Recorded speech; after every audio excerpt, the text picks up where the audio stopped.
कबीर के फोन ना उठाने पर श्रद्धा परेशान तो थी, पर उसने सोचा शायद बिजी होगा। उसने फोन साइड में रखा, पर तभी फोन बजने लगा।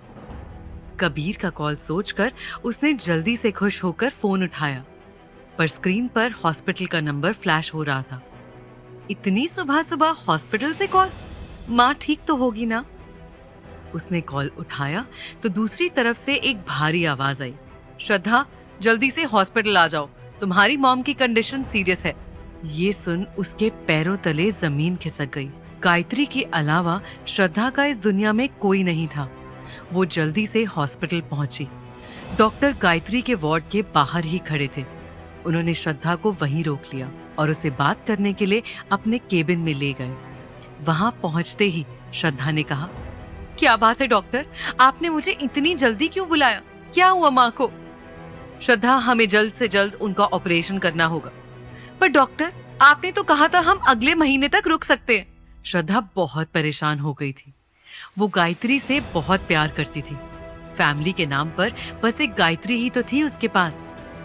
डॉक्टर ने कहा, हाँ कहा था, पर अब उनकी कंडीशन देखकर लग रहा है कि ऑपरेशन जल्द नहीं हुआ तो वी कैन लूज हर।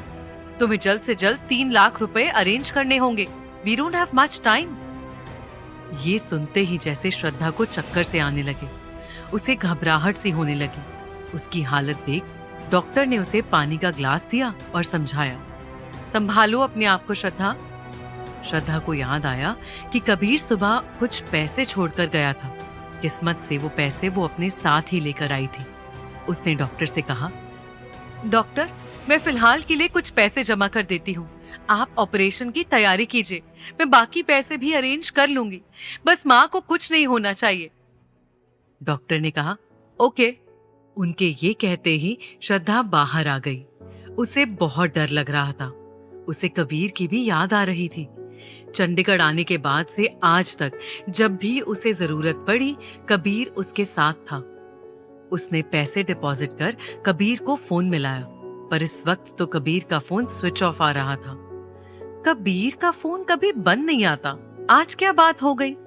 पहले माँ से मिल लेती हूँ, फिर ट्राई करूंगी। वो माँ से मिलने चली गई। करीब 43 साल की एक औरत बेड पर लेटी हुई थी।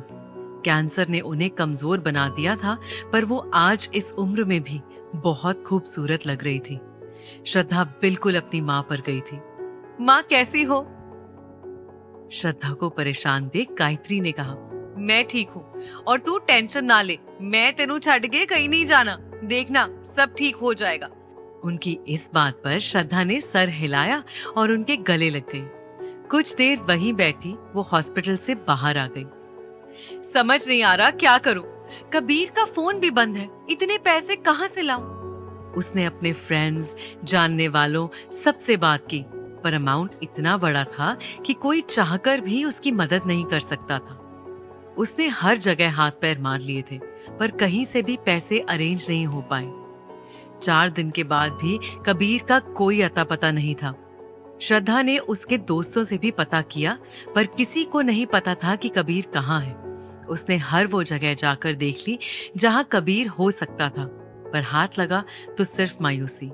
वो परेशान सी हॉस्पिटल के बाहर बैठी थी कि तभी उसके फोन पर एक मैसेज आया।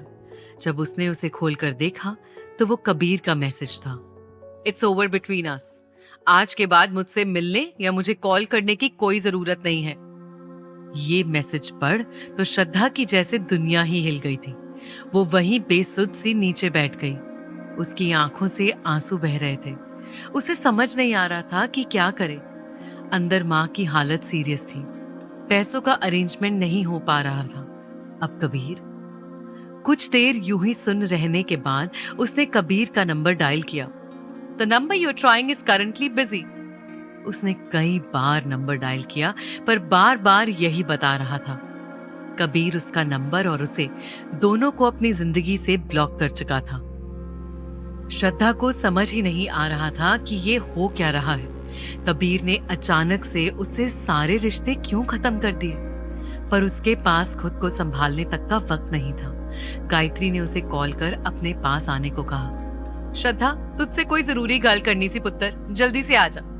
और कॉल कट कर दिया। श्रद्धा ने अपने आंसू पोंछे और खुद को संभाल अंदर चली गई। जब वो गायत्री के वार्ड में आई तो उसने देखा गायत्री के साइड में 45 साल की उम्र का एक आदमी खड़ा था। वो दिखने में बहुत फिट लग रहा था। चेहरे पर हल्की दाढ़ी मूंछ और सर पर हल्के ग्रेइश बाल उन्हें बुढ़ा नहीं स्टाइलिश दिखा रहे थे। शरीर पर ब्रांडेड सूट से साफ पता चल रहा था कि वो कोई बहुत बड़े बिजनेसमैन है।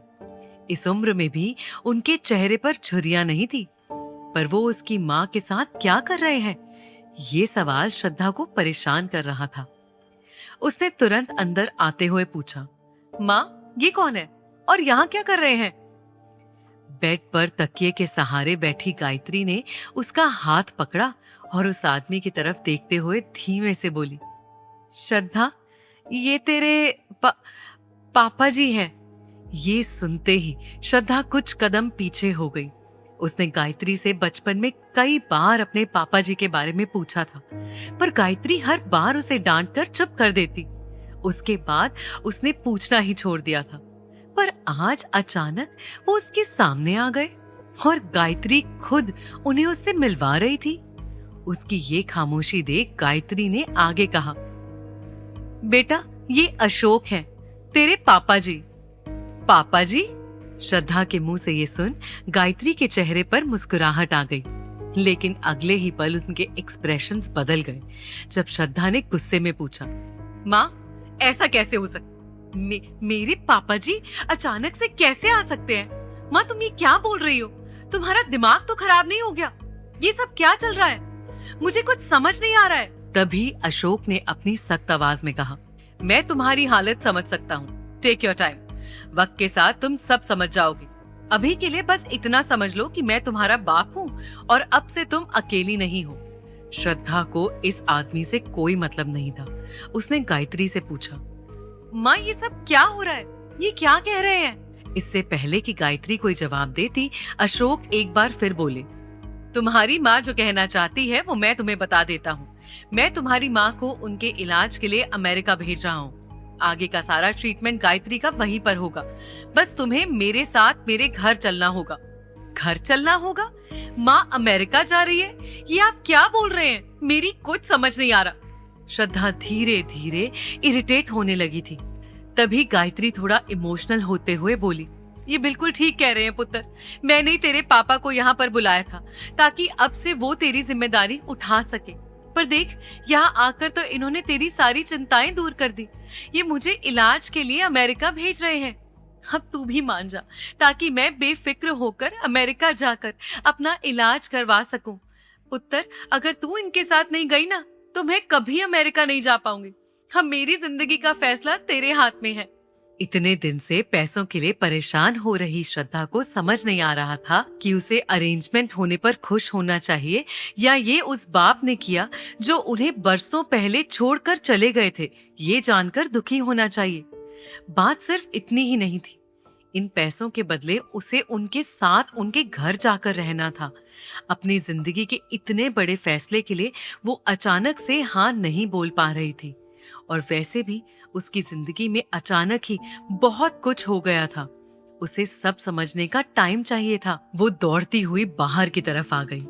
वो अशोक के साथ उनके घर नहीं जाना चाहती थी, पर अगर वो नहीं गई तो गायत्री भी ट्रीटमेंट के लिए नहीं जा पाएगी।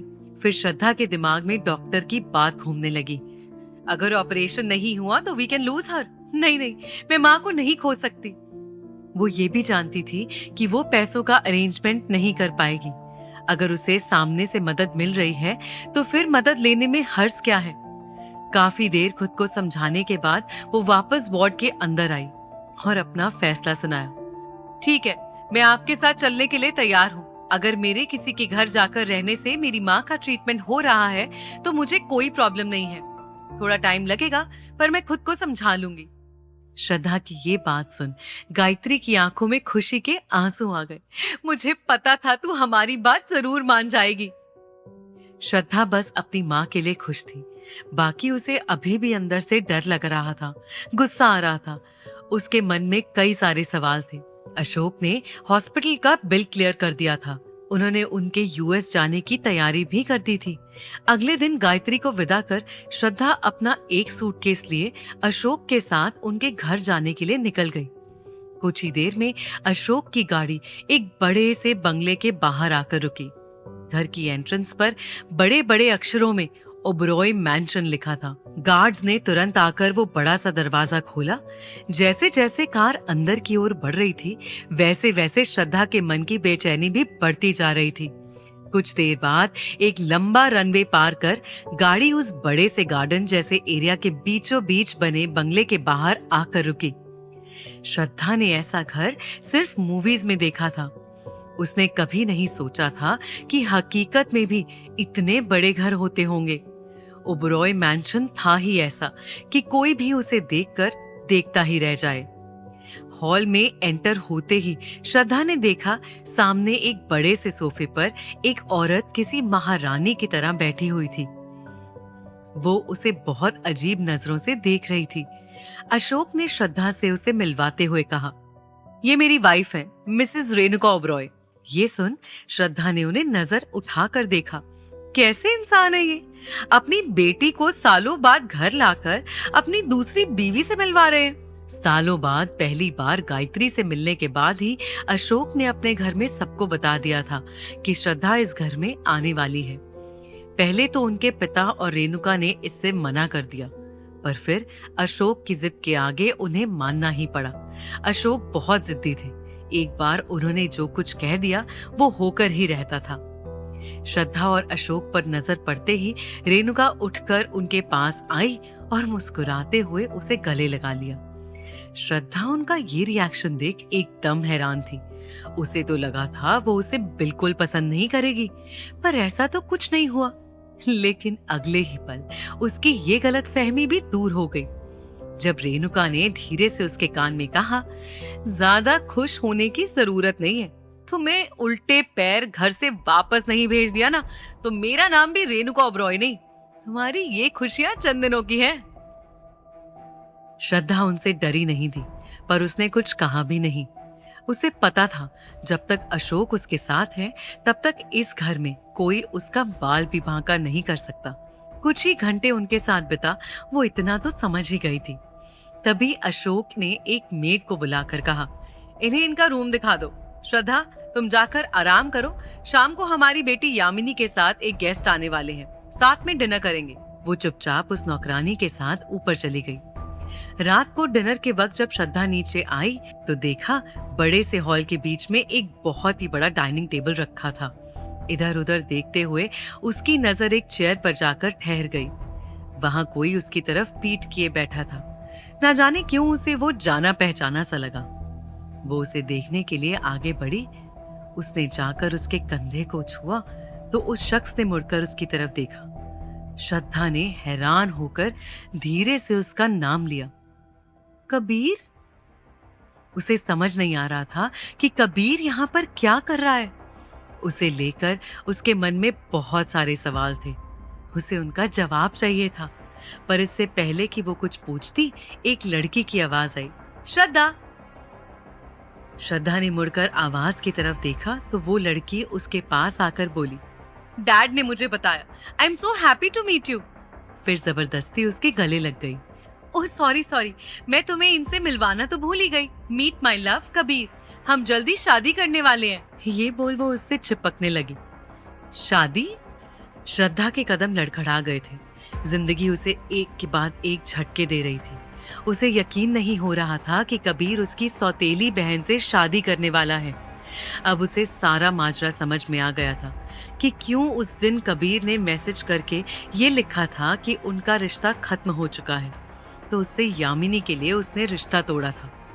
वो अपनी आंखों के सामने ये मंजर देखकर बुरी तरह से टूट गई थी। अब उसका वहां दम घुटने लगा था। जिस इंसान से उसने इतना प्यार किया, उसी ने उसे इतना बड़ा धोखा दिया। क्या करेगी श्रद्धा? क्या वो सबको बता देगी कि उसका कबीर से क्या रिश्ता रह चुका है, या फिर चुपचाप अपनी बुरी किस्मत को एक्सेप्ट कर लेगी?